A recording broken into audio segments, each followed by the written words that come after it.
Hi everyone, my name is Arviani Aliya Saputri, study number 2021114140, and in here I'm going to tell you about an analysis about the poem The Feast by Marianne. And before we start, I will tell you something about this poem first. So, this poem was published without her permission, without Marianne's permission in 1921. Some of her friends decided that the world need to see this collection whether more like it or not.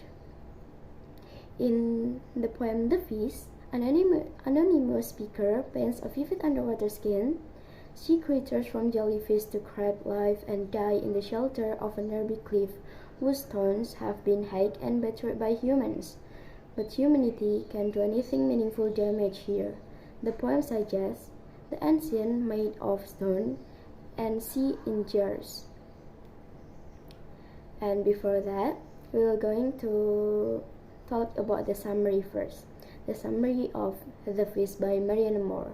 So, the fish moves slowly through the dark, greenish water. One of the iridescent blue mussels flapping around the sea floor keeps splashing little piles of sand around as its shell opens and closes like a broken fan. Barnacles look as if they've stuck to the waves rolling into the shore. They're exposed there because delicate beams of sunlight penetrate the water and move like spotlight in and out of deep cracks in the surface of the rock, revealing a bright blue underwater community of living creatures. And powerful waves have cracked the rock open.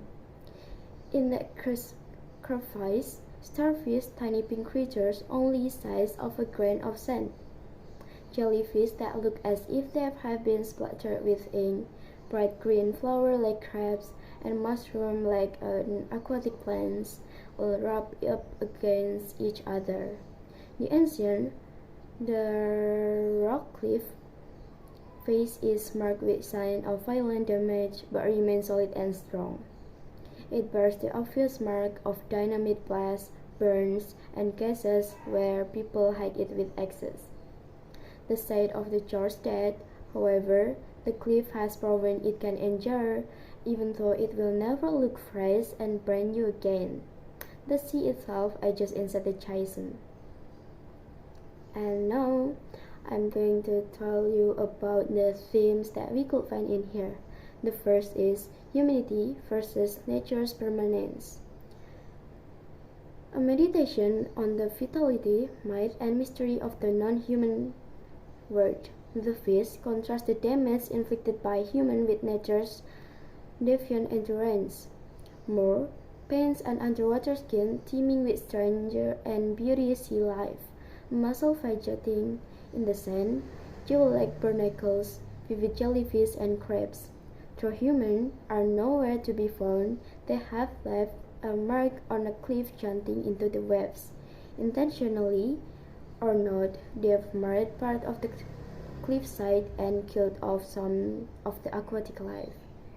The cliff will in or on, however, outlasting everything that alters it and making humanity seem insignificant beside the ancient majesty of the natural world. And the second is the sea's beauty, violence, and power. The poem presents the sea as a site of abundant life as well as violence, death, and destruction. It is full of contradiction, but powerful and strangely vulnerable. As the speaker contrasts the vitality and plenty of the underwater world with images of horror and barrenness, the sea, and maybe nature in general, become both frightening and beautiful at once. The theme is change and stasis. It's almost as if there's a battle being waged between the sea and the shore in the feast. The wave pass and pull, clobbering the iron edge of the cliff, while the water swirls and grows old in the rock. The two powerful elemental forces are locked together in a cycle of making and unmaking.